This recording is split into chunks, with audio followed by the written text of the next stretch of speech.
2026. So good to see everybody, and this should be a fun one. So, our new format that we're trying to do for Scribers meetups is spend the first like half an hour or so going over like some basic stuff. What we found is that there's usually a mix of grizzled veterans that want to get deep into the weeds and people that are brand new to it. And so, in an effort to not lose the brand new people, I like to start on some simple stuff. And then we'll move on to, we've got actually Steve is on here, guys, which is pretty exciting. Thanks for being here, Steve.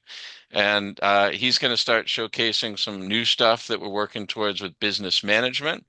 And then after that, we've also got Tim on here, and Tim's going to hopefully show us a few table functionality things that are coming up, which is pretty exciting, particularly for commercial work. Although I might end up using some of this for residential conceivably, so it's some neat stuff. So again, welcome everybody. So all right, so I just wanted to start. We could take some questions in a minute, but I kind of wanted to start and demonstrate something simple. So I'll share my screen here. All right. So if you're new to Scribeware, one of my favorite features is photo captions to bullets. And there's actually multiple ways that you can caption photos. I'm just going to show you on desktop for now. The way that I roll mostly, honestly, is if you're a single person shop and you want to practice, I like to use my mobile app and I use the Gboard, or some people have a lot of luck with the AI keyboard. So I find that either Google's version of a keyboard or the AI keyboard, I think you're going to get better voice to text response than if you just use the default one on your device. So that's my tip number one. Tip number two on the mobile, if you're using speech to text to caption your photos, is I like to use these AfterShokz headset. I think any headset would work. I like these because they don't go in your ear. They sit on the bone of your ear, and I feel like it's less disruptive to clients and stuff, that they don't feel like you're like listening to music or whatever. But I think having a better mic that's close to your mouth gets you more accurate voice to text. What So is that called, Dylan, again? these are called AfterShokz, or Okay. Shocks, SHOX, I think. You could Google them or look them up for them at Amazon. They're not cheap. They're like $150 or something. Yeah, that's But about right. they you can listen to music and stuff on them and make phone calls. I mean, I find them convenient for lots of things, but they help me, I think, with my voice to text. I've never done an Okay. actual experiment to see like how much better it is, but intuitively it seems like it's part of the thing that can happen with voice to text is if you're in a bathroom and there's like the water's running and the fan is on, that white noise can really mess it up. And it'll still mess it up, but I think that having a better speaker can kind of help with that. So anyway, those are some of my voice to text tips. And I do a lot of like voice to text. And the thing Yeah. about voice to text that's incredible is that it lets you be granularly specific with your findings. I mean, I love a pre-written comment, but if I'm inspecting a deck like this one here, I could say, there's no graspable handrail for the south deck stairs, right? And let me show you I'm going to click on this picture here, this first one about the handrail, and I'm just going to type in the word grasp. So now I'm not using voice to text. I'm using a pre-made photo caption that I have in my library. So the Dylan, I'm not graspable seeing your handrail for the screen. deck stairs is not the correct profile, right? So that's kind of, or the back deck stairs are missing a proper graspable handrail. I've got two I could choose. We'll choose the second one. Hey Uh, Dylan, yeah. I don't think your screen is showing. Oh, I'm not really? seeing All that. right. Sorry about that. I thought I was sharing. There you go. Right on. Let me back up. Sorry about that. So here's the picture Yeah. that you guys all seeing this now? Yeah. Yeah. Yes. Yeah. Cool. So I click on the picture to open it up. So that's how you kind of get to where you caption it. You caption a picture from this little space below, and you could type something in, but I have pre-made captions. So I just start typing in the word grasp, and it's going to start looking through my photo captions library, not my full comment library. So I'm going to use Yeah. this second one. The back deck stairs are missing a proper graspable handrail. Now, what's cool is I could save and close, but I'll show you on the next one. We'll actually, this is a video. You can caption videos as well, which is nice. I'm going to use the keyword search loose. and the guardrail system is loose and may not prevent an adult from falling. Now, instead of hitting save and close, I can hit this next arrow, and you can do this exact same workflow on the mobile app where you can just kind of swipe to the next picture, which is really great for captioning pictures. I'll often have a whole bunch of pictures that I haven't captioned, and then I'll just sit there using voice to text, caption one, swipe to the next, caption one, swipe to the next. So here's one where they used a carriage bolt. So I could start typing carriage. Carriage bolts have been used to secure the ledger board. These are non-standard ledger attachment. So now I can click to the next arrow. White fungal rot, which anybody that inspects in Washington sees this almost every day. Localized white fungal rot noted in the decking where it's exposed to the weather. So now I can go to the next one. So that's the same thing. I'll go to the next one. And then that's kind of a bad picture, so I'd probably end up deleting that one. Wood decay. So wood decay, I just start typing in wood. We could start doing decay. This is kind of a good example of if you have too many, it can be not so helpful. And I just have a lot of like wood decay comments for decks around here, which is kind of obvious. Let's type in wood decay guard. And now we've got, that's better, wood decay and parts of the guardrail system. So now we'll hit save and close, and we've got all these captioned pictures. I could keep going, but I think you kind of get the point. And then what you do to complete the photo captions to bullets feature is when you have a whole bunch of captioned pictures within a parent comment. So I call this a parent comment. And if you're new to Scribeware, this is kind of like, I think, Scribeware workflow. And the idea of a parent comment is this is really interesting, I think. Rather than having 500 deck repair comments, which I still have in my library if you want to think individual comments. I prefer the workflow of giving the deck a grade, so to speak. So if you look at my template, I have tune-up repairs needed, old deck repair, replace, old deck rebuilding needed.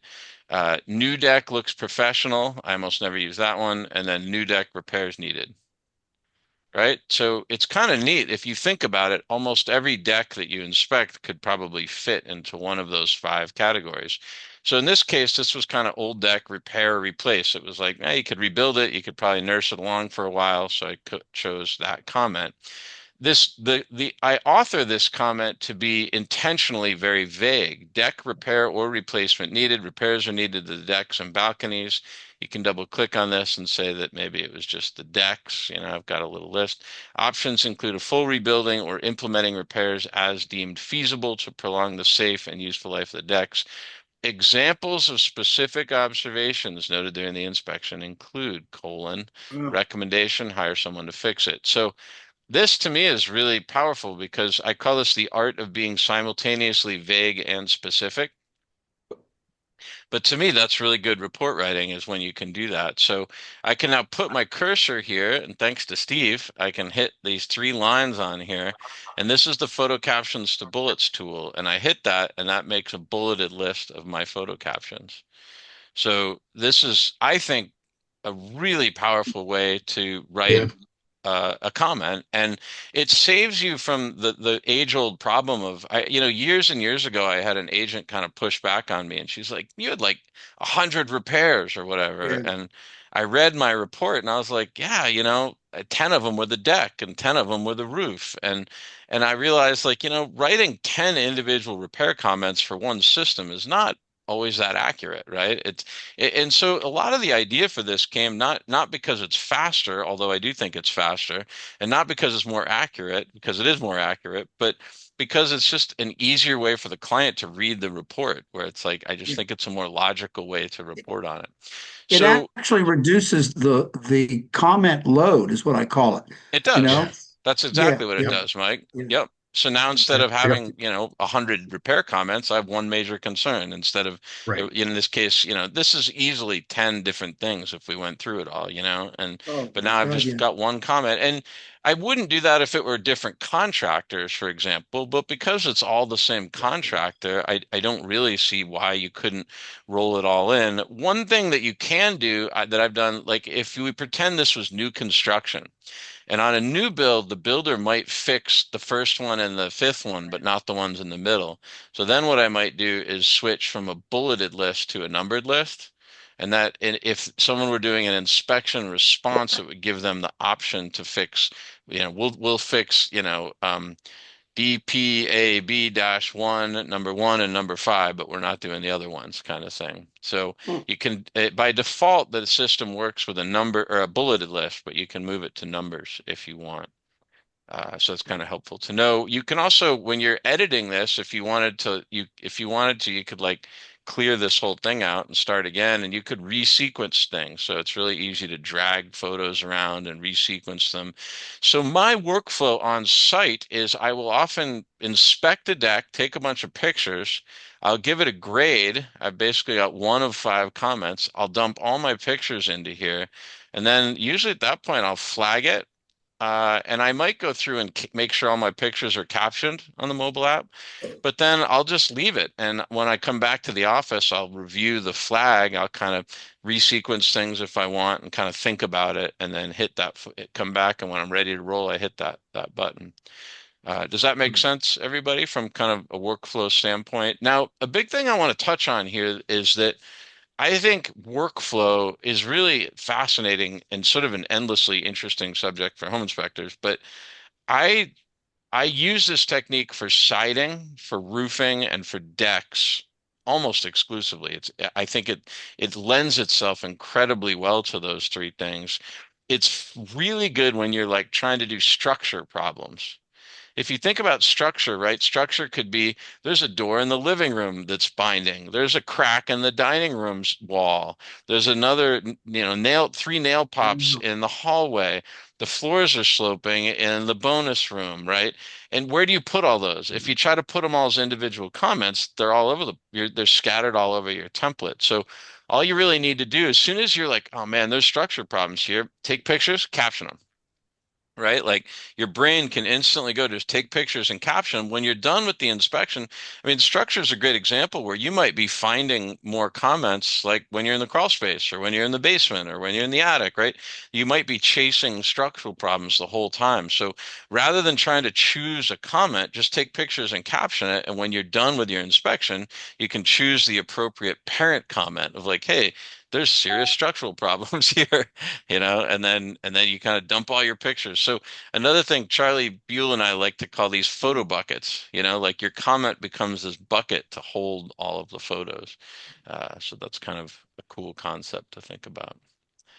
One thing Uh, I wanted to throw in there for people who hadn't noticed this, a number, I don't know, recently, maybe in the last couple months, we added in a keyboard hotkey to switch between photos. So, Dylan, if you open up a photo to caption it, let me show you this. And then you can hit the control, I think it's left bracket or right bracket. If you mouse over the left or right arrows on the to switch photos, you can see the hotkey. So put your mouse over the arrow. Yeah, uh-huh. see it's a control. It's kind of a Oh, little hard to I read, but if see. the control right square bracket, Okay. Control. Oh, I'm not good with all these. Control. okay. Is there a Yeah. control and then a bracket? the right Yeah, the square right, bracket's right below it your takes you backspace left key. to right, doesn't it? It takes you Yep, left to sure right. does. Yep, Easy. Cool. should. Hold hold down the Okay. control and then hit the left or right bracket. That not working, or is it shift on your window? Oh, you Windows people. Yeah. Tim, do you know if this working right for you? I don't know where my bracket is. It's down below your Um, backspace key. yeah, I have Yeah, a weird it's keyboard. it's working for me. Yeah, right underneath plus. I think it's because I have a weird aftermarket keyboard. Oh, But anyway, what's cool, It's guys, is something to here's the note. little directions so you guys can all practice that. Yeah. So it makes it for, yeah, there you go. It makes it for much easier or faster, if you're just filling in captions, you That's can, awesome, Steve. type some stuff and then hit control bracket and go to the next one and swap through them a little bit more quickly. And you should play with it on mobile. On mobile, it's really great to just swipe from photo to photo. I could log my phone in a little bit. I don't have that in at the moment, but Well, the yeah. swipe works great. Isn't it awesome, Mhm. Jim? I mean, Oh, yeah. I I love that. And also on mobile, you can resequence the photos now, which is really cool. So like you couldn't do that before. So that's a really Nice improvement. Thanks, Jesse. Jesse's not on here, Is but that both phone, the mobile's both phone and forgive me, I'm new here for this, but is that mobile meaning phone and tablet? Or yes. Yes. what? Okay, Yep. okay. Yep. Yeah, good question, Mike. Um, cool. So that's to finishing the workflow thought, let's go look at like a water heater section, or even more interesting, let's do fireplaces. And just gonna go ahead and copy this. We'll start a new one. So by the way, whenever you need another section, you can come onto a section, hit the three dots and copy section. And so now I made a new fireplace section, and I can come up here and rename this. I could call this fireplace dining room if there were multiple fireplaces. You can do this on mobile, you can do it on desktop. So if you're new to Scribeware, a really good thing is if you play with these three dots, you'll learn about copy section. Or if you go to the top of a chapter, in this case, I'm in my heating chapter, I could copy the entire chapter. And that makes for a super flexible template when you're dealing with like I think my record on a job is 17 subpanels. But you just keep there and like another subpanel. And I was completely worn out by the end of that inspection, but it happens. And Scribeware can handle it. Okay, so fireplaces, this is a cool example of a workflow that slows me down. And it's interesting, like I don't design my template. I mean, I want it to be efficient, but speed isn't my main criteria. I kind of want it to protect me when I'm tired and I feel like I don't want to be there, but I still want to do a really good job. And Uh, it pushes me through a bunch of rabbit holes. So what I found when I got home from a lot of inspections for years is I would forget to find the gas shut off for the fireplace. Does everybody remember to find the gas shut off for the fireplace? It's hard to remember. It's like a silly little thing, but it can be important. So I kind of like I went through and I was like, all right, well let's put all the things I should look for on a gas fireplace so I can describe whether it's direct vent or if it's a pre-manufactured in a pre-manufactured ceramic box, those kind of like the older, less efficient ones. So I automatically create a comment about this, and I built a little gunny sack that I can like choose like positive attributes, negative attributes to me, which mostly negative on those those old ones. But in any event, like that's kind of a comment I could go with. And then was there a fan? Yes, and I can have a picture of it, or no, and I could say produce a comment that's like it's pretty normal to not have a fan. I once had somebody call me and be like, there's no fan in the fireplace. I was like, well, that's how like 90% of them are. Like she happened to come from a house where she had a fan in her fireplace and thought that that was normal. So then I put this in to say like, nah, most of them don't have a fan. Was there a mantle present? And this is an interesting one because a mantelpiece every fireplace manufacturer has different clearance requirements. And I try to say like, hey, I don't really like look. I mean, I have some idea of what they should be, but you really need to check the manufacturer. And I will often check the manufacturer if I think it's wrong, but I have a default comment about it. Was there an LP, was it rated for either LP or natural gas? And I can go ahead and put a little picture in of a little natural gas sticker if I wanted to. Is there a gas shut off? Yes, and I can snap a little picture and show where the gas shut off is. Was there a battery cradle? Yes, but it was corroded, which is incredibly common.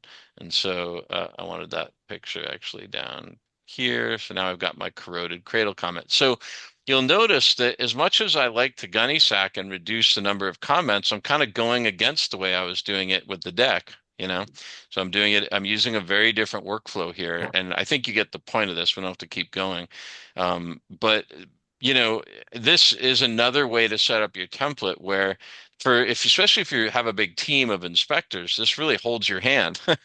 This is kind of like, hey, are you inspecting this? And you could set every one of these as a required field where it's like, all right, you got to find this, you got to find this, you got to find this. And so these are the things that I have built in my template where I do a similar workflow for water heaters. I have a kind of similar thing for electric panels, but you could build it out even more than that. Charlie Buell and I have talked a lot about this, so sort of using your template to push yourself through a rabbit hole. And so, I've got a lot of sort of questions I ask myself to make sure I'm finding everything. So anyway, to me, I think it's just, if you're new to Scribeware, it's cool to think about using different workflows in different parts of your template to take advantage of kind of speed and quality, right? We're always sort of trying to balance those things. And I very intentionally set up different workflows. The other thing that is advantageous about like my workflow for like a water heater is if you think about it, when you're doing a water heater inspection, you don't have to chase it everywhere. I mean, doing the roof, doing the siding, doing the HVAC equipment, it's all scattered. Like you might be learning new things that entire inspection. I mean, I always feel like I don't know about a roof until I've looked in the attic. So I'm reticent to like write a comment until I've like looked in the attic because the whole thing could be leaking and I just don't know it yet, you know. So whereas something like a water heater, that's really not so true. It's just sitting there. It's a sitting duck. I can just go click, click, click. So I've really set up a template where I just go click, click, click, and kind of it fills everything out as I go for me. You know, like one of my favorites, just as an example, if we go to like a new water heater, is I've attached, as soon as the water heater is older than 2012, I've built a template where like as soon as I hit 2009, it auto generates, hey, this water heater's old. You know, so and another thing that's fascinating about this, I think, is that to preserve your sanity and your limited brain power, if you can take certain parts of your template and make them where you just go click, click, click, and it fills it out, it preserves your limited brain span for other parts of the inspection where you need to think more. I know that sounds really weird, but like, do you guys all with me? Like, I can't, at the end of the day, like physically, I could inspect for like 20 hours straight, but mentally, I only have like 8 or 10 hours in me.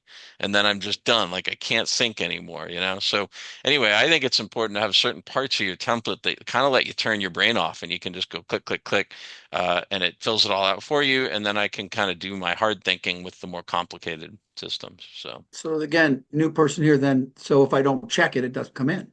So the reality is I can keep that checklist above for the time when I need the assist, what you said, um, right? correct. Like if you, so what I did on this one, Mike, is a lot of this is stuff that's likely in your SOP, right?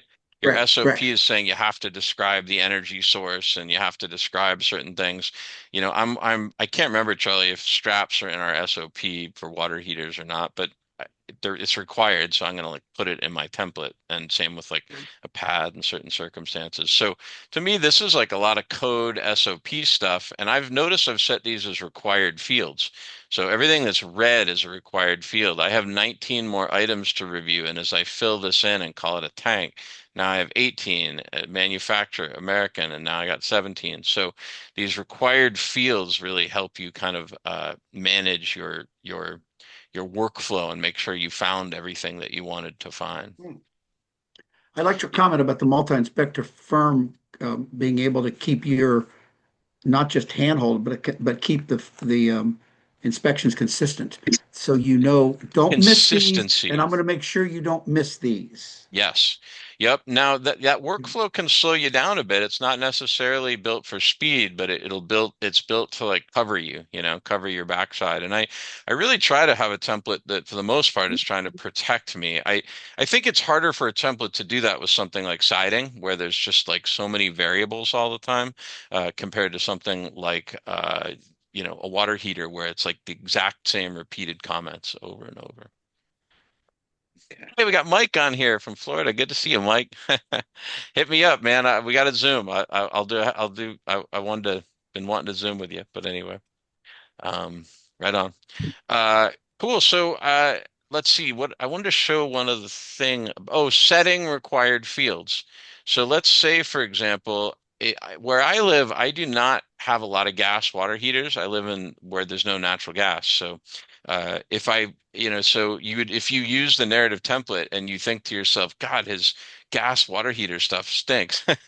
Like that's why it's like I don't use it much. But let's say I want to set that stuff as required. I'm going to come up here and I'm going to edit this section here, and that turns it green. And then let's go under Bollard, for example. I'll hit the little pen, and right down here is where I could set it as required.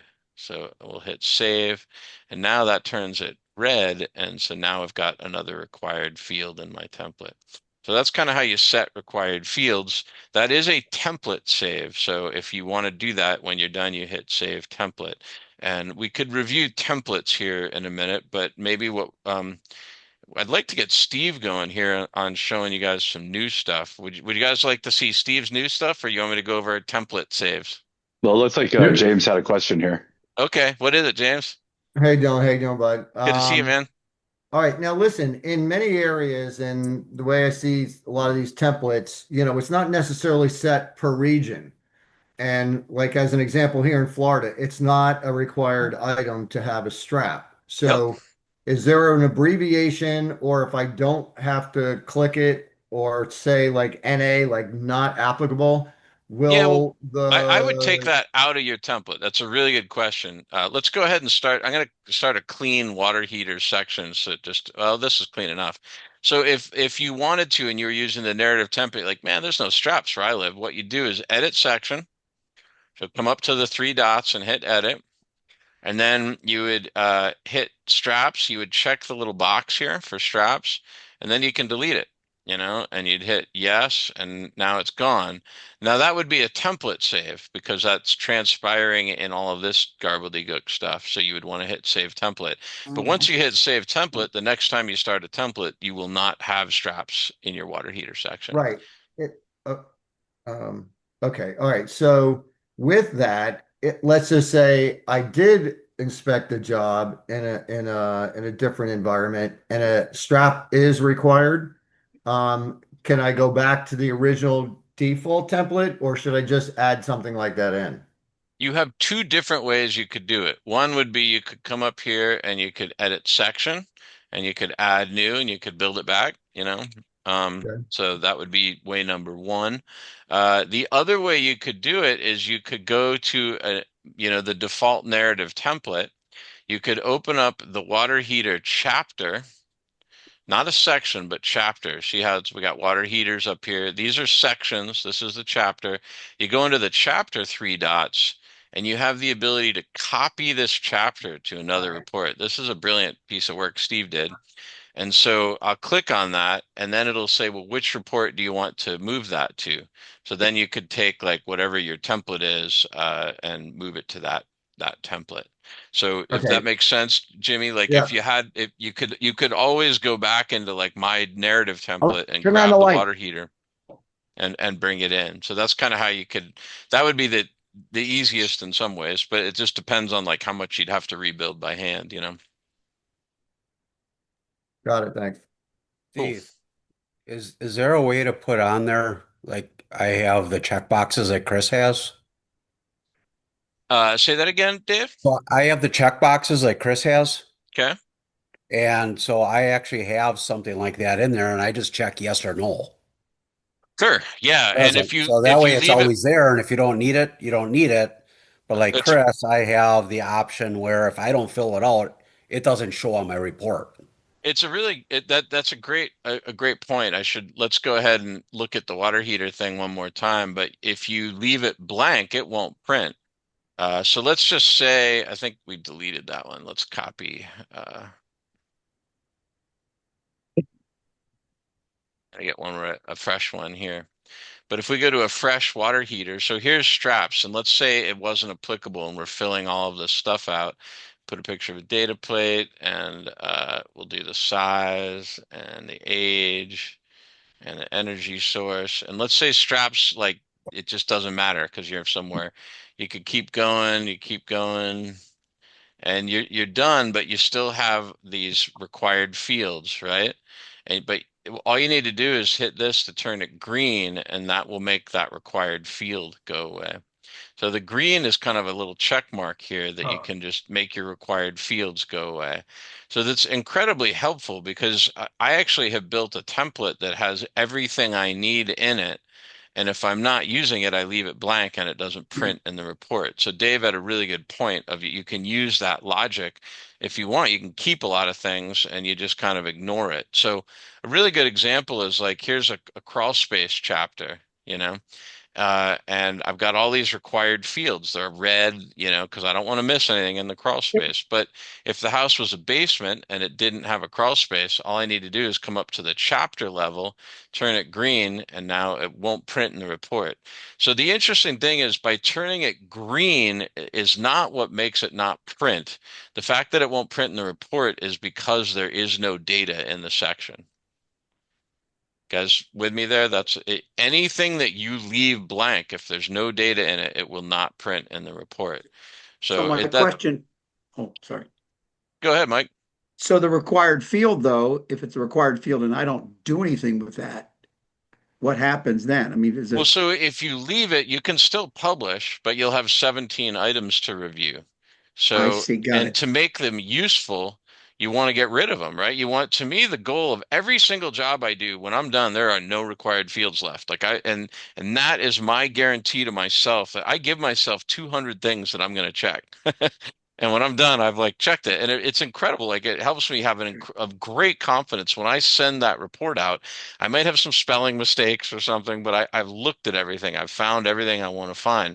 But by hitting Okay. the green check mark and make those required fields go away, now I got 9 things. So I can click on this and open this up, and now I can tab through. Well, I had flagged this deck comment. Well, I'm done with that. Now I can unflag it. Now I can go next and it'll tab me to the next thing. Ooh, I forgot to put the heat source, the heating method in. This was a heat pump and a electric forced air. So now I can go next on to the next thing. So the required fields are a really great way to kind of keep tabs on yourself. Now, Dylan, Yeah. I was under the impression if you check the chapter green, hmm whether you filled the information in or not, none of that would print on the report if you checked it green. That is not true. Yeah. Okay, that's good to know. Yeah. Yeah. It's a common Yeah. misunderstanding, but the turning it green makes the required fields go away. The act of not having something in the report, like this crawl space chapter, is the fact that there's no data in it. Okay, thanks. Excuse me. I use But Yeah. that all well, the time for just when I'm done with a chapter, it's green and then I'm done with it. Well, that's So another reason we put it in is that, yeah, like, let's say you're like done this bathroom and you're like, all right, I'm done. You can turn it green and it's just kind of a nice, like, when you're scanning your chapters, it helps you like, all right, I'm done with it. I don't have to like think about it. exactly. And then it collapses over on the left side so that you can see what's left and what's not when you're writing. That yeah, Yep. I find that helpful. Awesome. That's great. That is another reason. I think that was actually the original reason we built it, but then we used it as a nice way to kind of, we boxed ourselves into a corner with the required fields because now I have a template with something like, the crawl space in it. And if I'm doing a crawl space, I want to make sure I've found everything. So I want to set required fields, but then if I don't have a crawl space, I need to make all that required fields go away. Hey, so Dylan? again, if you turn it Dylan, green, it doesn't print if there's no data. There's two parts to it. Turning it green makes the required fields go away. Having no data in a chapter or section makes it not print. Very good. Dylan? Thank you. hey, now I've got wondering if we could do something. You know how moment you answer one question in a section and your main column on your left, it goes orange, even though that you've got all these other items not filled in, hmm or the required. Uh, but you have some information in there. Is it possible that maybe if you don't have everything filled out, but some have it a different color, like maybe blue or something to indicate that you've already been in this chapter, you've checked a few things, but it's not completely So that is, fulfilled. I think the idea of the orange is that you've touched it, that you've been there. And then But I'm looking for something that'll tell me that it's not completely filled out. yeah, I mean, I guess what we thought was that we don't know what you might want to go back in there for. So we left that manual where you would manually just turn it green to be like, okay, I'm done. You know? So I think there's risks of automating that. Like you could have all your required fields set, but you still might want to go in there for some reason. So I think that was our logic of why we didn't do that. Okay, you brought a good point because that checking the chapter green says that everything's all good to go. when I was under the impression if I checked it green, whether the information was filled out or not, it would not show up in the And that report. makes sense. So for you, you weren't able to use the green the way we intended. But now that you get it, I think the green will I think serve that that's purpose going to for take you. care of that problem.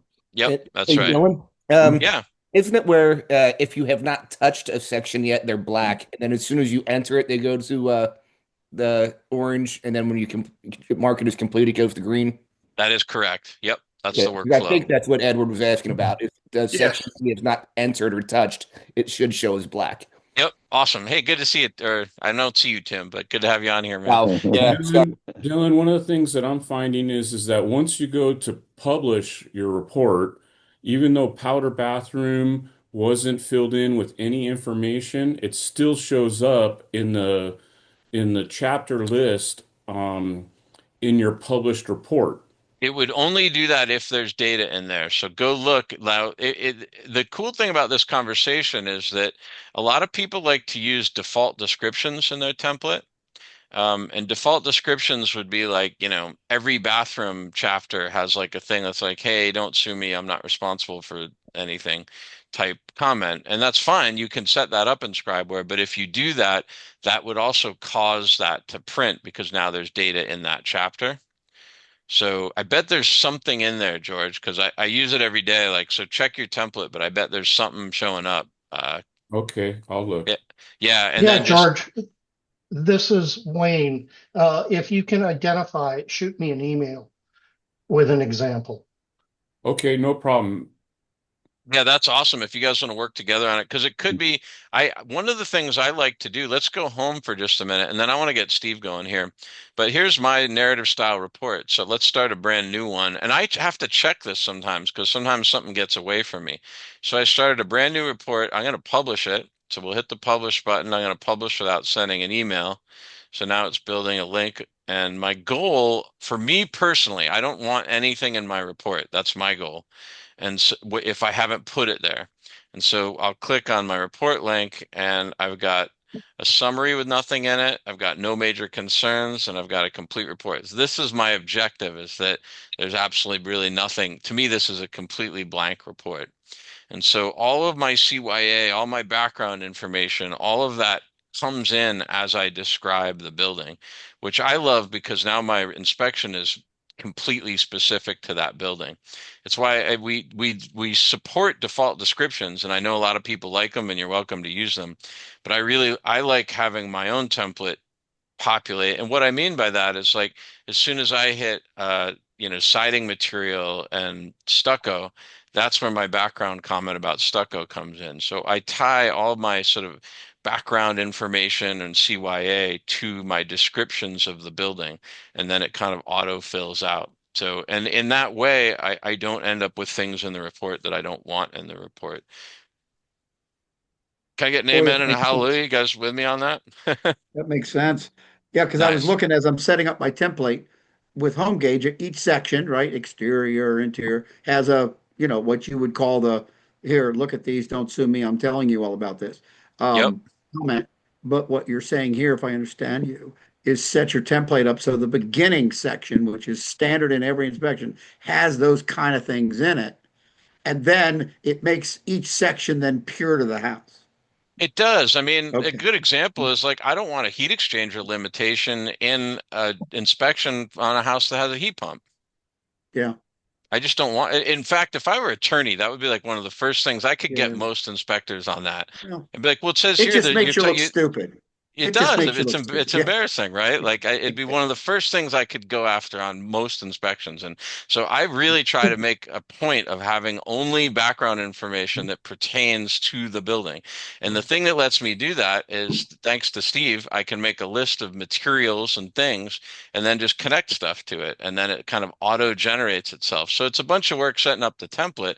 But once your template's set up, it just auto generates all that CYA and then everything is specific to the building. Can I throw out one more way to do that? Yeah, shoot, Jeff. I love it. Good to see you, man. Hey, good to see you. And Happy New Year, everybody. Yeah. So I come from that same environment. My original template that I made was in the other product. And I put one chapter at the end that I call additional information. And that one always pops up as red because I do have things that go in for every single inspection, but they're at the end of the report. So not only are they low in the priority with the modifier, but they're also at the end. Yep. And I do put in those comments that this is general. So I'll put in things, and some of them I'll check and uncheck so I can put them in and take them out. But I pop them in by default. But some things I put in I can change, like for example, the if it's a condo, I give them a list of documents they should be getting Hmm. and what Yeah, those yeah. documents are. Yep. That's awesome, Jeff. And that is a great way to do it. I don't know if Mike's on here from Kauai, but it's interesting. If you were an inspector in Kauai, you would need to like set the stage a lot because the buildings there are so different from what anybody's used to. So he has like a small book of all these little background comments. So and I think he has had them more in his report, and he's leaning more towards having more of like an addendum of like this is what you should expect in Hawaii. Like if I worked in Chicago, you'd be like, the wiring here is not like anywhere else. So anyway, yeah, love it. Jim, you've raised your hand. Let's see if we can do you. And then I really want to turn it over to Steve because I want to go over some fun new stuff that he's been working on. All right, real quick. Because I'm new, kind of No. digging into a lot of this stuff. Um, are all your illustrations part of the system, or do we have to build all of that, including That's a some great of the question. So illustrations that we ship with, thanks to Charlie Buell, we have all these cool ones that we ship with. So these are all in little folders that are over here on the right. So everybody should have these. And they're available. And if you want, you like choose a comment and you drag one in. And these are organized per vent, per like, I don't know, in a logical way for the most part, like HVAC and plumbing and electrical and so forth. Now, Okay, if so I just let me add on that, not to cut you off. However, are the recommendations already auto-populated, and you're saying that you could just select Well, so different type of that's illustration? where I was going to next is like so I just selected a blank comment and you could go in anywhere you want and you could drag illustrations in. If you permanently wanted an illustration attached to a comment, as soon as I bring in an illustration, notice how this little three dots up here, you get a red asterisk. That tells you you've changed the comment. And now I have the ability to update the library. So, and it'll say, do you want the media? And if I say yes, I can now delete this and bring it back up, and it's got this illustration attached. I could delete it, and now I could update it again. And I want to update the media, even though there's nothing there. And now I've gotten rid of it. So you can have the illustrations pre-saved with your comment. You can also, if you're like, man, I love Charlie's, but I've got ones I want to use on my own, you can hit the plus mark and then this is a backdoor to your computer, and you can go, find a file. Hey, Tim, can you grab that? Somebody's mic's going crazy. Oh, here, I'll get it. Do you get it, Tim? There we go. I think I got him. We had Darth Vader on. All right, or maybe Jimi Hendrix. Um, anyway, this is a backdoor to your computer, and you can grab more illustrations and put them in if does that make sense, Jimmy? So you can put more in here if you want to load more of them, and you can delete these if you don't want Charlie's. You can highlight some and hit the trash can and get rid of them. So, and you can even add more folders if you want. So you could click these three dots and you can like make another folder. We have folders of PDFs. So kind of the sky's the limit there on illustrations. Wow. That's just I, too I have easy. one question, quick, Dylan. Yeah. So again, with mine's not narrative, it's a checkbox. Um, do you or many people use, like I have clicked, if I don't check on it, it doesn't show in the report. I don't know. I mean, definitely like in the checkbox report, that's a very common feature. Yep. Okay. Just because otherwise then people don't see that and say, well, you didn't report on this. Well, So, it wasn't needed. And and it's Dylan, it, go ahead, maybe you could Steve. show them this. The difference there is that in a checkbox report, if you, so will you, Dylan, will you open the field editor? Um, there's a couple of different ways of doing it. So down at the bottom, you have displays checks Yep. boxes, which you probably have on most of your fields. Um, Now, if you just have display check boxes and you don't check anything, then it won't show up in the report. Correct. However, if you have show Show is check boxes in report, right? no, if you have show include unchecked options in report, if you have that checked, then it will always show up because it's always showing the unchecked options as well as the Yep. regular options, if that makes Yep. I, sense. I was just wondering if anybody used that option because I find it nice and actually a lot of realtors like it because it simplifies it Yeah. for what the clients are looking at. A lot of it depends on where you're coming from. If you've been like an old Palm Pilot or HomeGauge user, then we found that people prefer to see the unchecked checkboxes because that's where that's the style that they're used to, I think. Okay. In a lot of cases, depending on how your template looks, it can really clutter things up and add a lot of irrelevant information that provides cognitive overload for your clients. So, we're just very customizable. Do it the way you want. What Yep. works better for you? It's a great question though, Dave. They serve really valuable different purposes. In my template, I don't use many checkboxes, but where I do like them is in my smoke alarms. These are just designed to display in the report, meaning I made a list of all the places that they ought to be, and then I can check where I found them, and they show up unchecked where I have not checked them. So even I have kind of a non-checkbox report, but I still find them really valuable. What this has helped me because I just had a hard time. I'd get home and I'd be like, God, did I find one there? Right. And now on site on the mobile app, I can go and like click where I found them, and so these can be incredibly useful, I think. So if you checkbox report, they're very useful, but even if you're not a checkbox style, they can still be really Sure. valuable. Yeah, great question, Dave, or comment. Okay, I'm excited to turn it over to Steve, and we covered our sort of basics time, and now we'll dive in. Big picture, Steve, have I made you a co-host? So, yeah, No. you are now Oh, co-host, and you can ooh. start to share if you want, and I'll explain what we've been up to. But big picture, Steve's been working on business management stuff. So we're pretty excited over the next 6 months to be kind of trying to roll out payment processing and drip emails and scheduling and things that a lot of people have wanted for a while. So can everybody see Steve's screen? Yep. Yes. All right. Great. So a few things. I just wanted to catch you all up on what we're working on.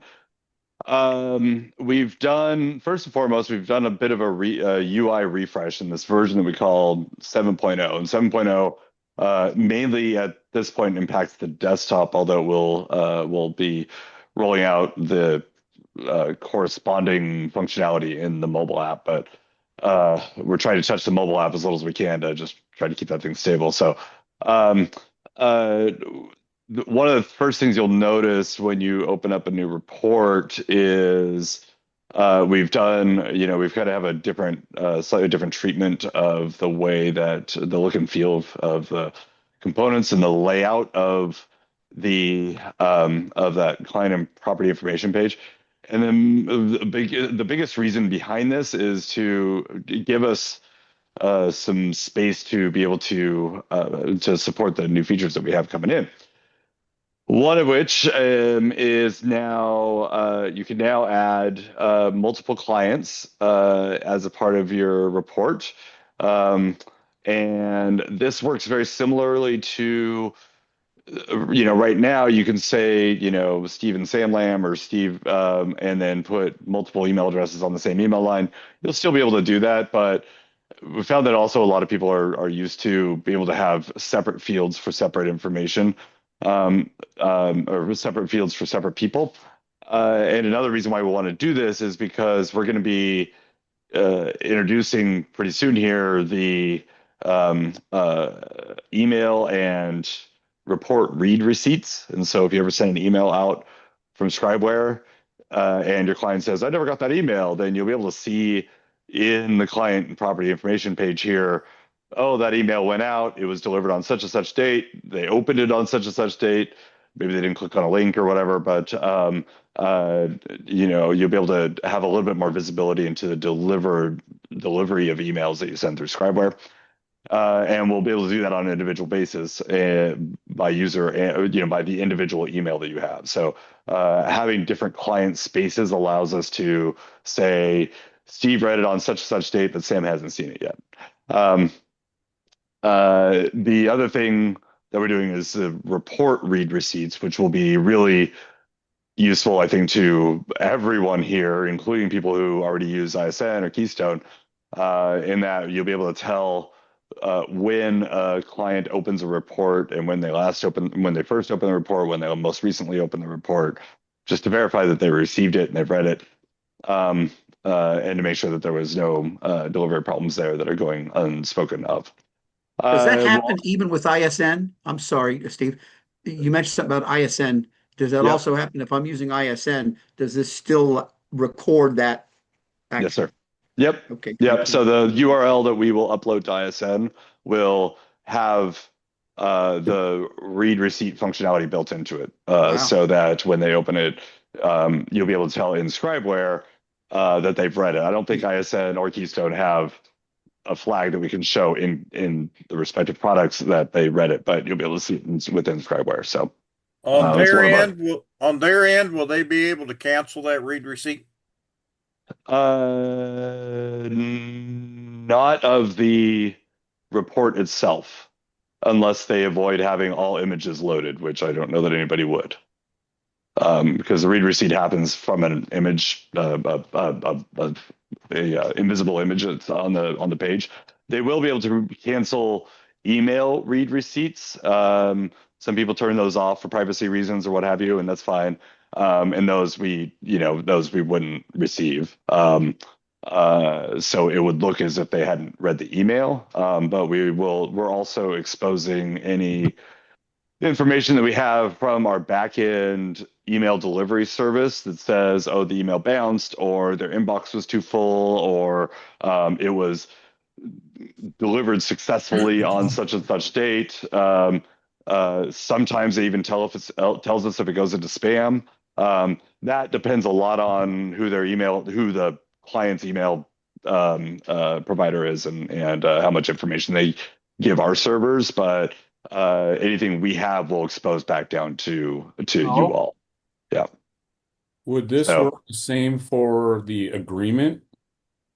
yes, and so we are. And let me walk you through that there, George, because we are refactoring how the agreements work, to make it fit in more with the signing flow of the more with a payment flow of the report. So the idea here is, from an end to end, is you go, you create a brand new report. You say, so maybe you got a phone call from somebody who says, hey, I want to schedule a report. If you don't have a other scheduling system, whatever, maybe it comes through your website. And you can put in their information or gather that from your forms or from Zapier or anybody else. But let's just say you're just filling it in directly. So let's put in my own email address here. And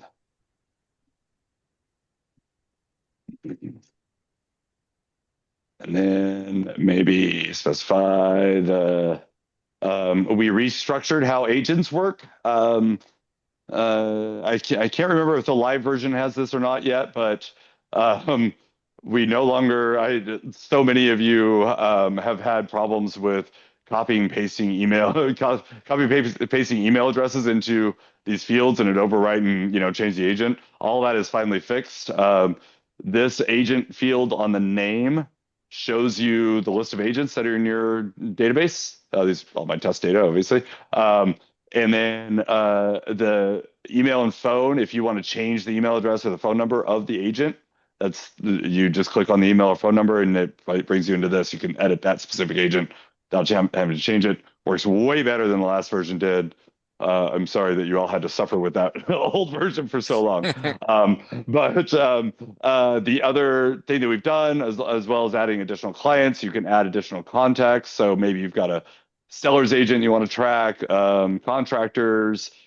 We can add to this. This is just kind of a placeholder Cool. We may make this editable to where you can make your own list. But yeah, so you can now start contacting all the people who are involved in the given transaction within your report, if that's useful to you. None of it's required. This information does not show up on the report, so it's really just kind of. Go and Say again. I missed whoever made the comment, but Yeah, keep charging. yep.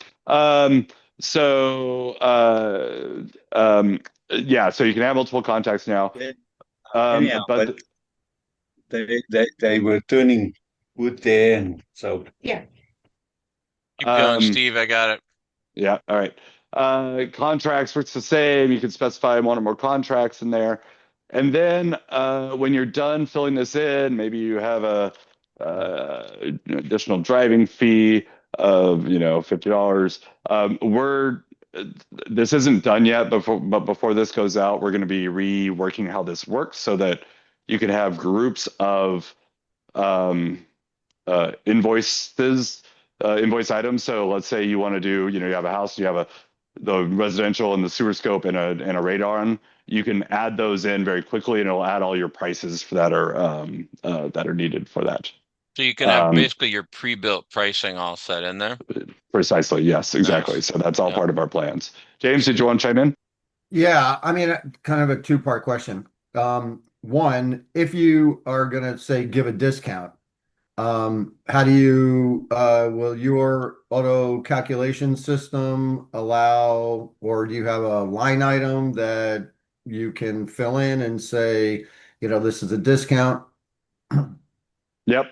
So you can throw that in. I think that calculated right, 795 plus 50, but yep, that calculated correctly. Good question. I didn't know. I've never tried that, but yeah, it does. It'll handle discounts. Right. So that's one, and then the other one goes back to any of the registry between the client. So let's just say you got a realtor that is representing the client. Now, when you get ready to go and publish any of this, and you have what keys would you need to really hit so it would automatically auto-populate, especially if that agent, say this is a repetitive agent, but a different client? How do you do you have to go in and copy it and paste it, or start typing it and it will automatically auto-populate their email and telephone number? So, same agent, different client will be handled. So, we maintain a list of the agents, which are more contacts now, that are that you've had transactions with, and you can see that list here. Let's see if I can. Here we go. Right, but maybe if I'm not explaining myself right, I have John Doe. Now I have Mrs. James. Well, Mrs. James lives down the street, and the realtor is the same realtor. Can I go into that owner's contact, and wherever it says realtor, if I start typing her name in, would that contact? Yeah, it'll autofill. Like as soon as you type in Sam, it would start figuring it out. Or give me an option, which Sam, right? Okay. Yep, exactly. Yeah, and that is here under the agent name. I actually happen to work with John Doe as well. And Jane Doe's wife, right? And then and so it's this will search through your list of agents and apply that. So it's a great way to reuse that information. And so real quick while we're on that subject. Yeah. Let's just say that the owner themselves want the published report and not sent to a realtor. And I can share a quick example. My stepdaughter was going to buy a house in St. Pete. So immediately, because of the age and understand, the depth of all my Jimmy, knowledge, let's just get right to the question, because I think we get this is a perfect point. I brought in other experts, and the listing realtor wanted a report, and I said, well, she's not legally bound to being able to get one. So if the client wanted the report and it not to ever go to her realtor that brought her there, she does have that legal right. Now, before I go and send this out, even though that, let's just say she originally auto-populated in this client's database, can I delete that person before I actually send the report? The report only goes to the people you send it to, and so if you don't Okay. want the report to go to the agent, then you can specify it as such Okay. when you publish the report. So, and that's kind of the same way it works today. When you go into this publish report, you can take out the agent's name, you can take out Oh, even some of the clients' names, and it'll only be emailed to the people that you end up specifying it, just like any other email. Steve, I have another question on addresses. So Uh-huh. oftentimes we have the house that's being inspected is at the property address, but when we create an invoice, we want it to go to the person's current home address, which is different than the property address. How would Yeah. we do that? It's a great, it's a great point. And actually, Tim and I have been discussing this as well. What is the purpose of having the client's address on the invoice? So you know who you're working with. Is it, Legal reason to know who you're working with, so your invoice goes to their address. Um, yeah, because I mean, we only deliver invoices by email and text message, so we wouldn't okay. be actually delivering to a physical address. The one reason I have heard is the contractual address, right? In some contracts, some of your home inspection contracts want to have the home address of the person who's signing it. And I've considered just making it so that it's that if that's needed, then we collect that information from your client when they're signing the contract, as opposed to like you as the inspector having to enter it into the client information. I don't know, and I'm curious about your guys' feedback. Do you want to collect the client's home No, address? no. It's about to change anyway, right? Usually. Well, from my perspective as RV inspector, it's a little different. I go to an Right, of RV course. Yep. dealership and I Yep. have the address of the properties at the RV dealership, but my client lives somewhere else, and I need to be able to Yep. send an invoice to the client. Yeah, I That think it would totally makes almost be sense, George. Thank you. Yeah, that helps a lot. Yep. I it's second funny, Um, but that. well, I would, yeah. as a home inspector, having Yeah. two Thanks, man. addresses would be kind of confusing. As it's like, well, which one am I doing the inspection on, and which Yeah, one is that's their very old not one, you much know? not the same for RV inspectors or Totally, seller yeah. inspectors, right? So, all right, great. I'll keep moving through this, but that's great feedback. Tim and I have been talking about actually some UI treatments here, differences that Tim had some really great ideas on how we could handle that, where we can optionally allow you to enter in a home address for the client, or have additional addresses for a given individual as well as a Yeah, property address, and separating that out. So, yeah, thank you for your feedback, guys. Jamie chimed Okay. in too that having their old, if you ever needed to go after them for like if they didn't pay it, it could be nice to have their address. Right. Yeah, Another totally. good Totally. reason to have both, but Yep. the Um, Knuckles address where you send Knuckles to go. right. Yeah. So with this, it's where Vinny's go. Okay. So anyway, so you end up filling out the report. Everything looks good.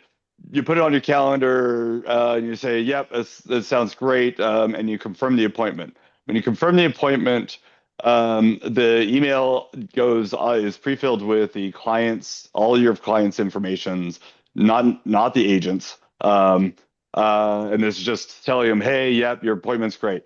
Now, one thing that we don't have here yet, but we will be having, is first of all, the ability to choose different email templates. And so, you might have a collection of, emails, one for maybe repeat clients and others for existing clients. Maybe some for, seller inspections versus buyer inspections. Maybe some you want to have go to the agent as well as the client. Those will be available as a quick access here when you confirm your appointment. We also are planning on allowing you to confirm the appointment by text message and not email, or both. Oh, So sick. you'll be able to shoot your client a text message, assuming they put their phone number in there. But the point is that you have a chance to edit the email here. We'll have placeholders for addresses. I know that's been a big often requested feature. So in the subject and body. And so then you send that off. and Hey, includes a Steve, link. Yep. one question. Would there be an ability to like auto populate like with placeholders the list of services they've requested? The list of services. Oh, I see. Yeah, so it's like we Uh, have you scheduled for a complete home inspection, a radon inspection, an RV inspection, and a sewer scope or whatever, you know? it's a good question. I don't know that we've fully considered that, but I think that would be a great way to handle, maybe tie that in with a list of invoice items and things And like the that. I mean, agreements or something. yeah, Yeah, yeah, yeah, yeah, yeah. totally, totally. It Yeah, that's also a great point. eliminates confusion because I've had a few people, I'm sure if you're talking about that, Dylan, that said, whoa, whoa, no, I didn't want radon. That's like, good. I Yes, needed, yeah, yeah, totally. And doing that up front, I think that's a great idea. James? Can you write your own each individual time with a couple of different of your own letters, and then you could edit it on the fly, just like what Dylan said? Yep. Or do you think your system you could in an approval box?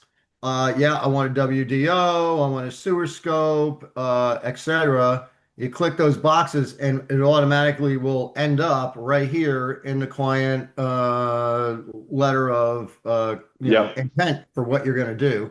So, like a couple people said, oh well, I don't want it. I don't want this. Well, I don't know. You have it here on the report. This is what you agreed that you asked, and this is what we priced. So, Yep. It's actually an Yeah. interesting idea. If you had your list of services, it could show every service and it could check the boxes of the one they've requested. So it would be more clear that they haven't requested certain other things. Could Yeah, make them totally. more likely to be like, oh, I want a sewer Yeah, what scope you too, you want. know? Right, for sure, for well, sure. see, Yeah. and then you provide that service, and then they turn around and say, "Whoa, whoa, whoa, whoa! That's not what we Yeah. agreed to." Well, hold on a second. That is the technical side of the scope of services.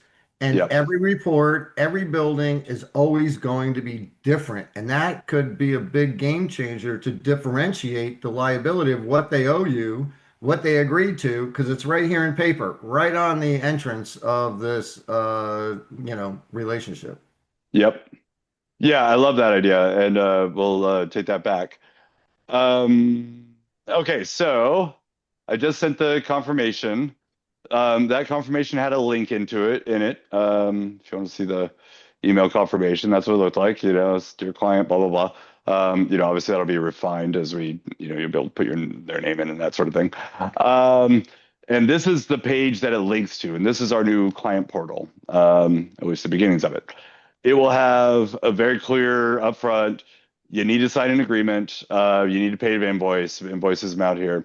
If I were to put a photo in there or the photo of the house, it would show up right here in the Ah, property address. sick. Um, and your agent information, and then a place where they can go back to at some point once you deliver the report and actually pull up the report. We don't have contracts integrated yet, so I'm just kind of faking it here. But if you were to pay the invoice, you go here, and then you have a nicely beautifully formatted invoice with your name and logo at the top, and all the information. We've taken the approach of charging a 4% surcharge for people who want to pay online through this invoice, and that covers credit card fees, and the processing fee for these invoices. So that will be added on top of, so above and beyond what your normal inspection fee is, what you normally charge for your inspection. So you get the same amount for inspections, regardless of whether or not they pay for it in cash or a check or or using the online system. So it's more of like a convenience fee, so to speak. So fill in the name, their email address, and then their credit card, and then hit pay. Then they get a nice receipt as soon as that goes through, and that gets emailed to them. And then back in Scribeware, it shows up as now that invoice has been paid. They've signed their contract, and you have just not yet published Nice. it yet.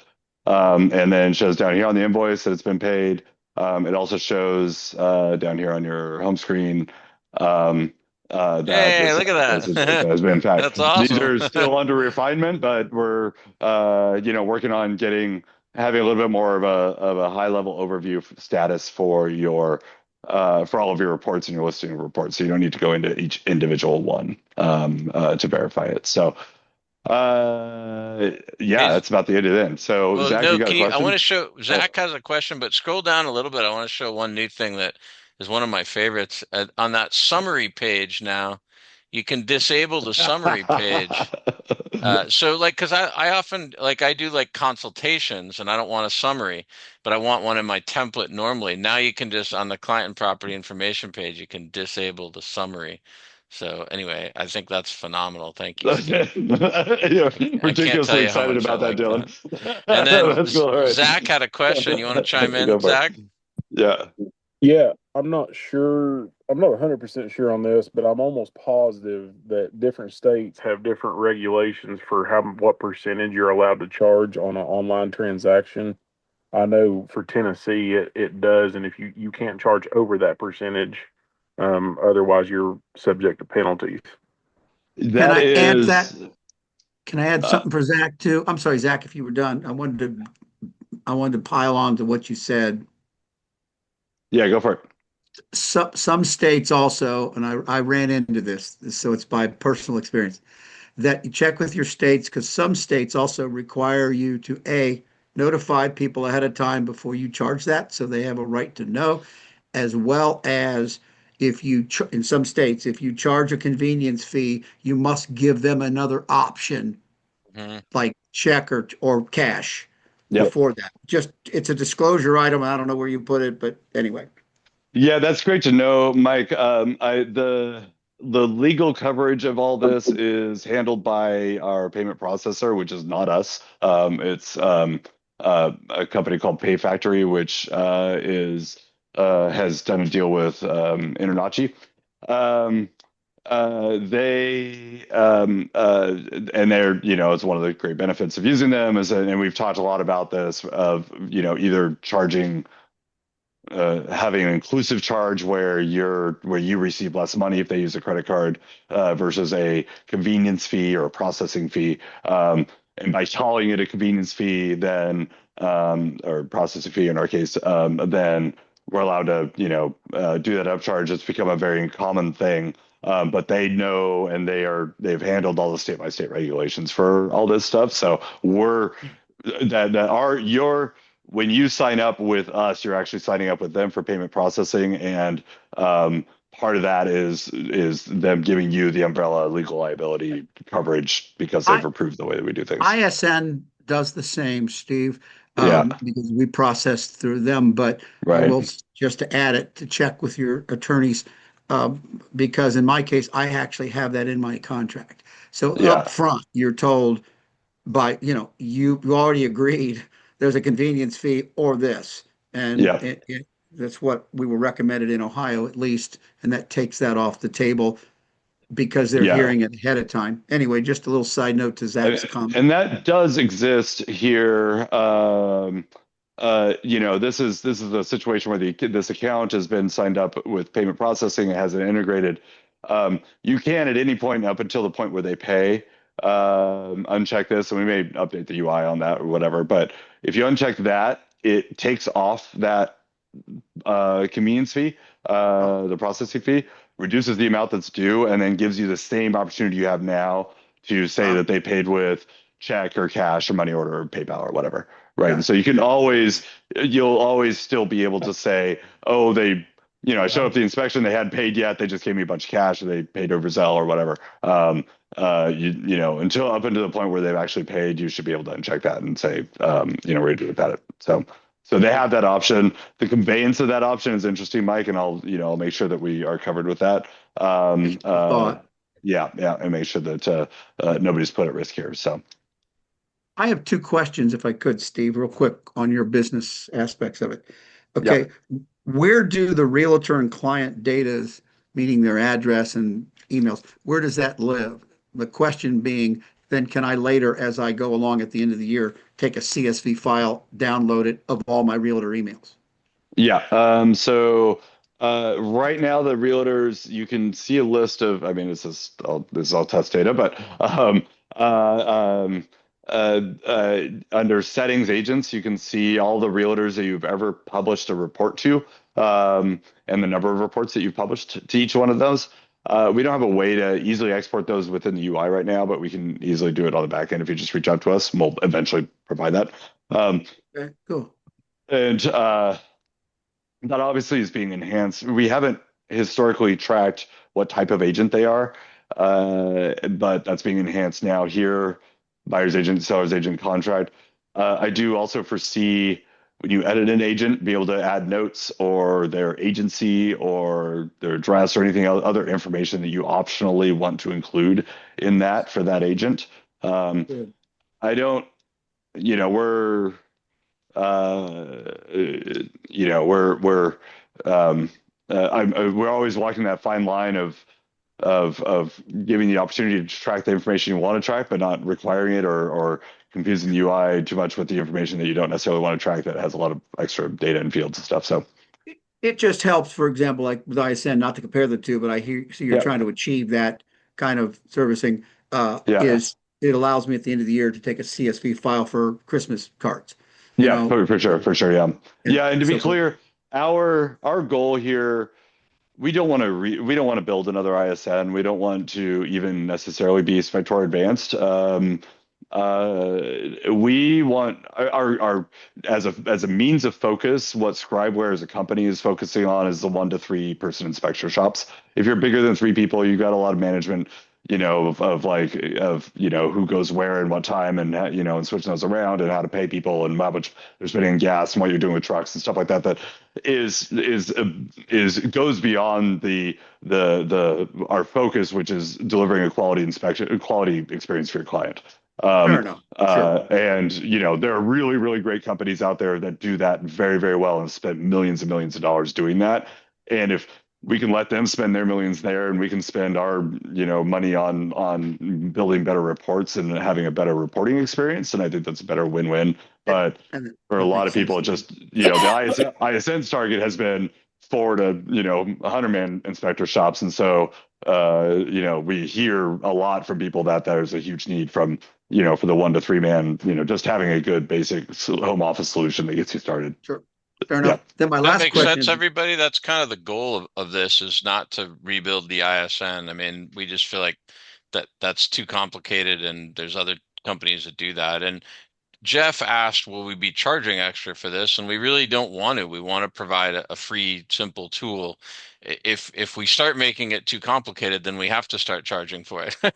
So, there's like a fine line we're walking with all this of just being able to support it. At this point, it's kind of TBD. So, Yeah, that's right. we do get I mean, full disclosure, we do get a small cut of the convenience fee. It's not going to be significant or, huge, but, if we can pass it on to your client as opposed to, collecting it from you, that's all the better. But, and if you want to use it, great. If you don't, that's totally great too. So one yeah. last question, if I could, is okay, how does this business aspect of the ones that you're notifying, the emails, that the inspection's happening, those type of things, how does that marry up with those that use ISN? In other words, what occurs then? You're making notifications similar to what might go from Right. ISN. How does that work The for you? way I see this working is that things like confirm appointment, even contact your client. Well, I don't know, like contacting your client probably will be in there just because that's really basically just sending an email. But I'd be happy to hear your feedback about that. But a lot of these things, like invoices, we really shouldn't show when it's going through ISN. Obviously, payment processing, if you're going through ISN, is not applicable because you're doing all that through ISN. So we're really trying to walk the fine line and not clutter up the UI with a bunch of stuff that you don't use if you're getting your information from ISN or Keystone. And Ideally, you just show could this kind to of people rather than enable it, toggle those on or off. If you're using which you do already. a Yeah, third-party scheduler, you could just toggle off a lot of that, and it'll be out of that's your right. way, and you don't need it. But So I like I can said, there toggle it will off on be. Scribeware, right? Toggle That's those right. off, and Yeah. oh, that was Yeah, great. That's what I was asking. Thanks, Yeah. Dylan. yeah, Can I because toggle those off it's now? not in your way, and you don't need it. Whereas you'd Yeah. toggle it on if you end up wanting it. Yeah. Perfect. There That's are perfect. some things that will be carried over. that will be useful to the ISN and Keystone users. And so for instance, multiple clients, which there's a way that you enter in information into ISN and Keystone. You have multiple client fields and multiple agent fields. All that stuff will start appearing in Scriber as well. We'll be able to carry that over. But it will make a huge difference on your ability to deliver reports. Good. We had two questions from Joe's. Two Joes. Joe Bush, did you want to start? The other Joe De Laurentiis took off. I don't know if did you not have a question anymore? He just answered it. It was about how Keystone will interface with this. We're just switching yes. over to Okay, Keystone. So Okay. good. So Right on. my trouble that I've had that I was hoping this would change is when I send the report out to the client, I usually send it to the realtor as well, the client's realtor. And he gets to see what I've charged the client. And I was wondering if there was a box that I could toggle that off so that the realtor doesn't see that. Yeah, that's a great question, Joe. And because we are now providing the client portal, this portal, this web page will only go to your client, not the realtor. And that web page will have their agreement, their invoice receipt, as well as a link to the report. Because we're providing this, we no longer need to put the invoice in the report itself, and so we could take that out entirely and just have the invoice delivered through the client portal instead of as a part of the report. I think the agent would no longer see it. Yeah, makes a lot more sense. I got one Joe. question. Hey guys, I got one question. I don't know how to raise my hand. Lance, how are you, man? Good, Dylan. That works. Hey, Steve. Just dig up. When you send the agreements out, like through you guys, is it going to go out that they have to? Because when in New York, I do 3, 4, 5 different agreements. I'll do the home inspection, water, radon, and a sewer scope, and we're required to have individual agreements. Yeah. Will they be signing one agreement, or do they have to sign 5 of them? Right now, the way agreements work is they have to sign it 5 times, 5 different agreements. Okay.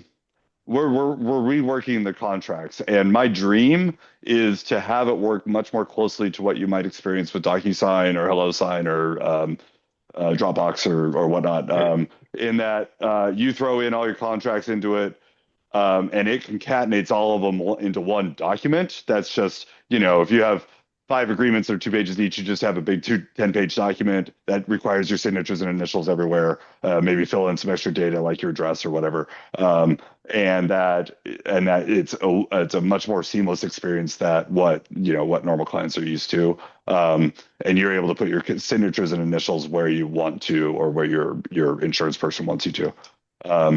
That's my dream. I don't know if we'll be able to do that or not. That's obviously some technology. But I think it's doable. So that's my hope. Yeah. Can I make a suggestion, Steve? That's what I want. Okay, in relation to Lance's too, if you can, like I'm in Kentucky, Ohio, and Indiana, different contracts for different states. Okay. It would be nice. It would be good if when I fill out my report and it's at a Kentucky address, it would automatically, when I send out the report, pulls from the bank the contract for Kentucky and throws it out. Which actually ties into what Dylan was suggesting about actually having services selected here. So if we had a place here where you would actually select the services that you were providing, then I could see you having your Kentucky services and then your Ohio services, and that includes the cost and the invoice and the agreements and the ones that are specific to those individual regions. Well, let me clear that up though. What I was referring to though, I like the ideas because the sewer scope, radon, or termite, those don't become state specific. Okay, the contracts can. So it would be different if I knew when I filled that out that and I hit that the Kentucky contract went out to them, and then I would go and click sewer scope. I can add, and then I know those are going. Yeah, I think Steve's point is then you could have one sewer scope agreement, but you could have like a Kentucky home inspection and an Ohio home inspection, and then you could sort of mix and match as needed. Yeah, that's fine too. Yeah, as long as I can delineate that. Yeah. So I know the contract's going to Yeah, that love state. it. It's a great suggestion, Mike. Yeah, that's awesome, Mike. George, you had a comment or a question? Yes, I have two. One would be, will this payment information be able to be transferred into QuickBooks? And then secondly, can we add a Zelle QR code to our invoice printout? Yes, for the QuickBooks and the uh, invoice. I don't know about the Zelle QR code. Let me think about that because right now we're just thinking about invoices as being a place where people can pay through the invoice system. But for them to pay then through Zelle means that we'd have to remove the processing. And so it would almost need to be one or the other kind of approach to it, I think. But let me give that some thought, George. Thank you for that. Thank you. Joe? Let's see, some other questions that came up. I think Jeff was wondering how soon this would get done, which I think Well, that's so to the be one thing I determined. wanted to end this with, I know we're running out of time, is that I really, really, really want some testers, some beta testers on this. We actually generally would like some more beta testers in Scribeware, people who are willing to install the beta app, the beta version of the app, the beta version of the desktop, and we update it a lot more frequently, and we kind of flush out features actively with our beta users, and so it's a great opportunity to help us form the shape of the product. Our beta users are invaluable in helping us, just letting us know how things work in real life, as opposed to what we're trying to do. So if that's something of interest to you, please reach out to me or Dylan or the support team, and we'd love to get you added. People who are kind of brave enough to be advanced guinea pigs on this payment processing.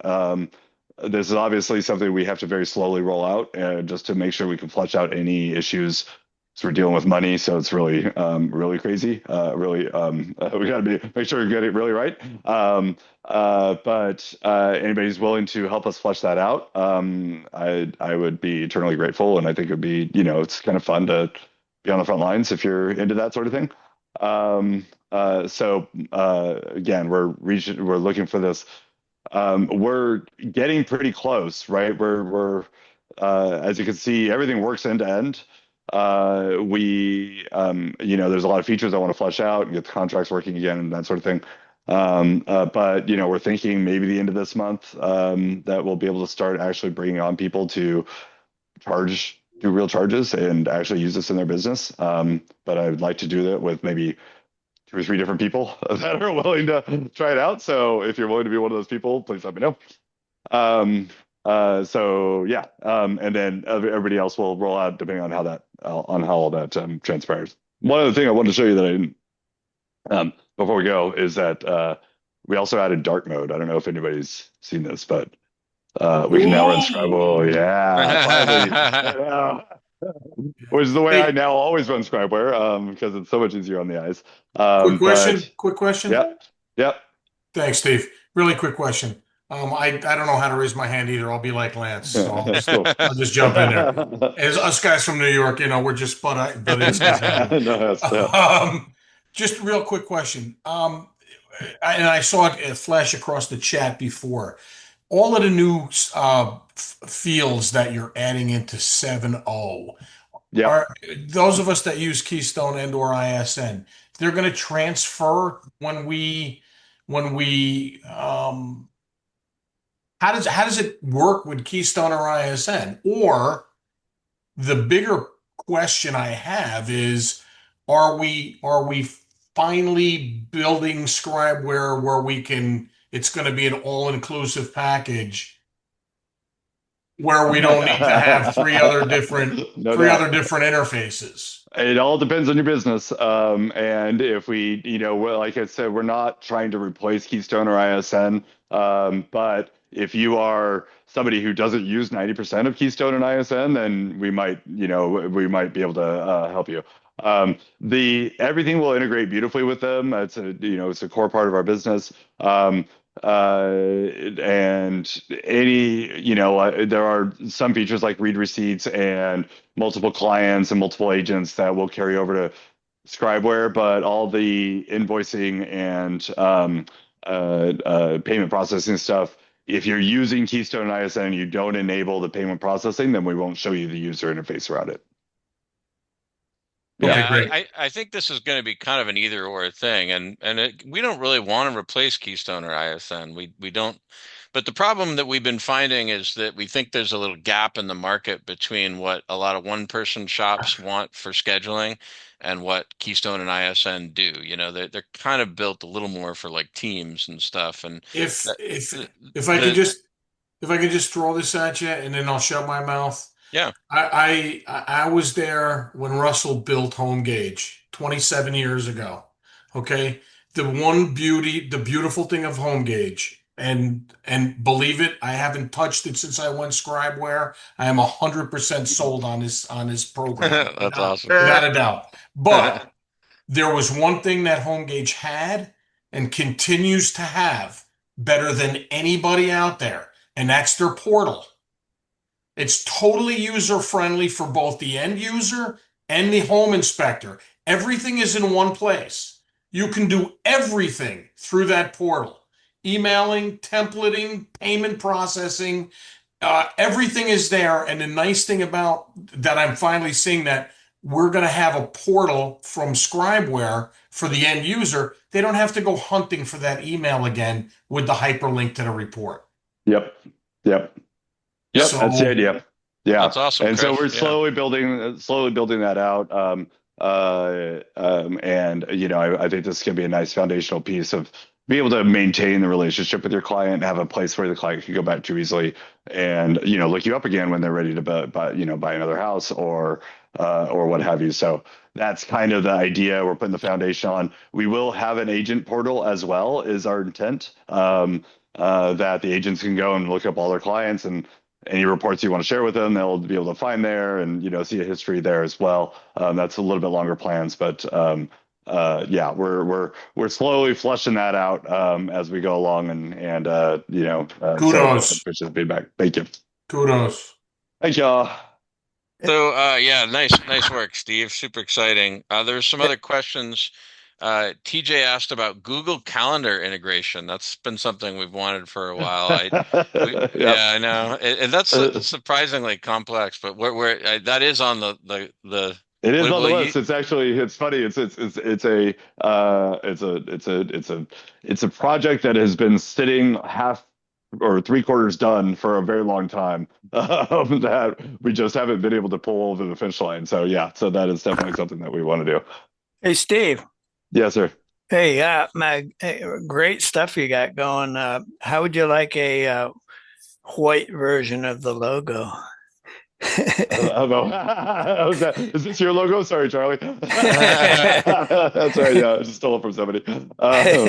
Yeah, we added these nice little icons. These are all, it's just, it's just eye candy. They really don't do anything except for fuck with Charlie's template. But we kind of automatically try to determine what they are based on the name, the words you use. So there's no extra configuration or anything like that. We may expose to it someday, but Alex, So did you have a Steve, question? Well, Lance had a really good question that I think is pretty darn hard, but he wants to know if there's an ability to have Scribeware open on two screens. I like to work on templates and look at one report and a new one. Like it would be phenomenal if you could have a sort of template version up on a different screen. You have no idea how hard that is, unfortunately. Yeah, I was kind of guessing. Yeah, we've received a lot of comment requests for that. Unfortunately, the problem is that the third-party database that we use internally to Scribeware runs off a file in the file system, and we can only have one and only one of those. So when you have two instances of Scribeware doing two different things, it really screws with that database. So Yeah, I'm not sure if we have a solution for that anytime soon. Definitely a frequently requested feature, though. Alex, what you got, man? So I think this came up in the chat there, but just trying to understand if everyone gets a client portal, even if we're not using using Scribeware to send out, an email or start the report in there. So in my situation, we're a four inspector group. And two of us are on Scribeware, and then we got a couple of silverbacks who are just never going to change. So, um, Yeah. so we use ISN, but when we're sending out reports, I'm not even sending them through ISN. We're just sending the URL out so that clients are responding directly to each individual inspector. Uh-huh. So I'm just trying to sort out how that works. Will our clients through Scribeware get a client portal still if we're doing it that way? You're the hybrid that I was afraid of. Yeah, I Um, see the trick because the trick is if they get a portal, then they're looking at payment information, but the payment information is not linked yeah, and to, we'll hide the you payment know. information in the agreements if you don't provide an agreement, but then you've got a very basic portal that has just the address and the inspection date and the report link. Mhm.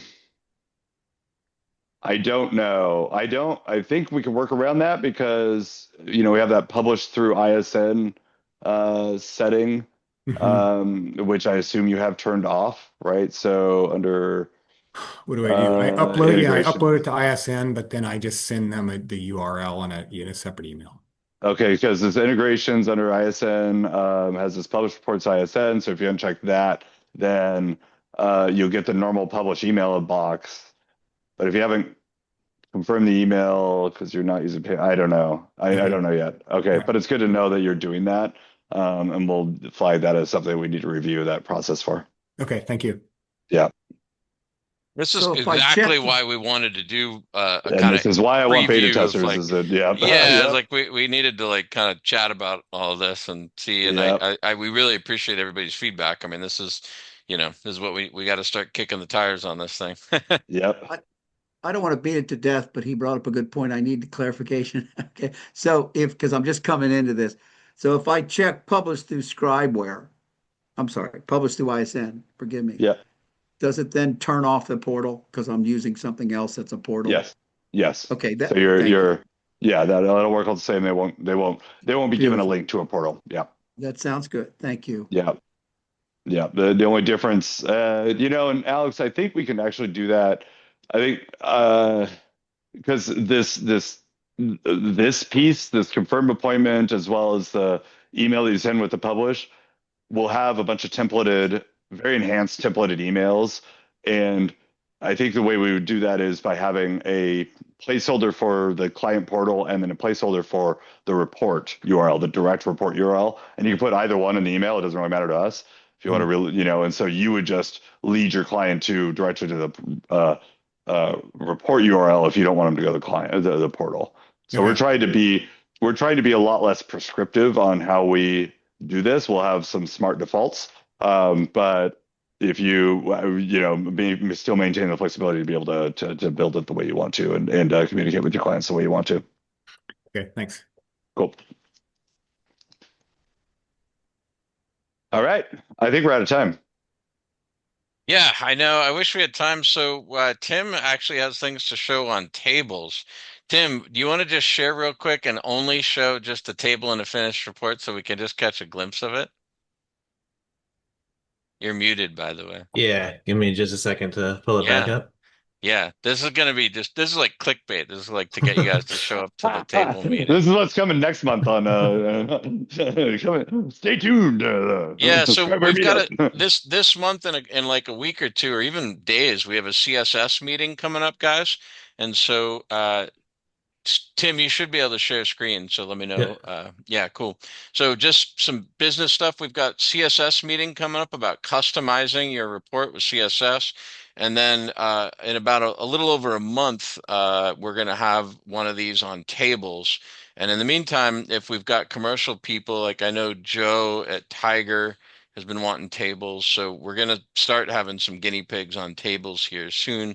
And why don't you just show us a couple quick things, Tim, and then we're kind of already run over. So Yeah. So this is what we've got on tables so far. So just a basic entry point. It works similar to a tag where you just attach it to the comment and then you can come in here and add data about something. Let me see which one I had. think this What one is has. CSS, Dylan? Just my vision. Why don't you show us a finished report real All quick, right. Tim? Yep. So yeah, I've got a couple in here already. And then I can come and look at what I've got, go back to the comment, see, fix things in there, and then when I preview the report, and there's all kinds of settings in here. You're not sharing there, What's Tim. that? There You're it not is. sharing. Oh, Now it's we got not. it. Is it there? Oh, nope. I got it now. Yep. Okay. Um, Look at so yeah, there's different ways to that. put it in there. You can get your tables Sick, in Tim. there. There's you can have them show up in the I forget which one this was in, but um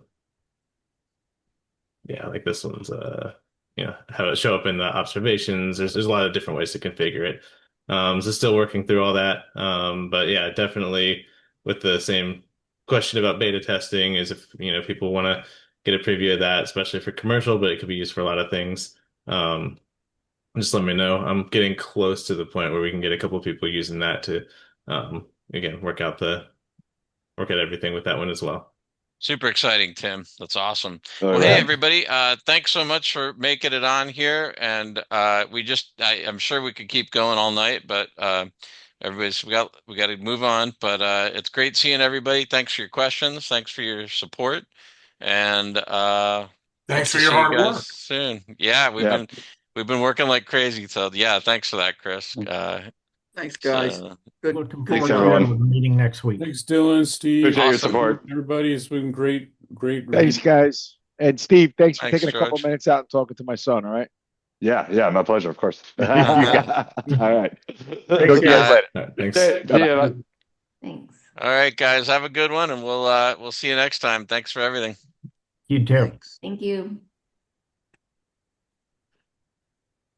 Hey, Dylan, Yeah, before you go, yeah. again, what is CSS?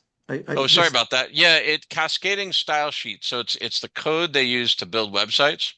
Okay. And so we have an open portal in Scriber where anybody that knows how to build websites can modify the finished look of the report. So colors and fonts and all kinds of different things with just pasting code in. Yeah. Okay. Gotcha. Thank you. Yeah, it's pretty cool. I mean, you can create, like, the whole point is that everybody can have a completely unique look to a report, you know? Yeah. So is that other gentleman coming out with a commercial template? Is that what he's doing? Is that I'm working on a commercial template and Tim is working on table functionality that will be kind of game changing. It'll let you like create whole tables so like the thing we're trying to solve is that you go into each unit, you go into 30 different units and you have a different HVAC thing in each 30 units. And then you go up on the roof and there's 30 compressors, right? But now, even though you were in different parts of your template, you're filling in a single table that would have all 60 components of that heating and there cooling you go. system Okay. all listed in a big table, you know? Beautiful. Got it. Yeah. Thank you very much. I appreciate Yeah, it. man. Good to see you, Mike. You as well. Thank See you. you, We'll be buddy. talking to you about Cheers. Korea. Love it, man. Yeah, I gotta send you that list. It's been on I keep remembering when I'm not in front of the computer and then It's okay. all I right. get it. Thanks. See you, buddy. Appreciate it. Yep. Bye.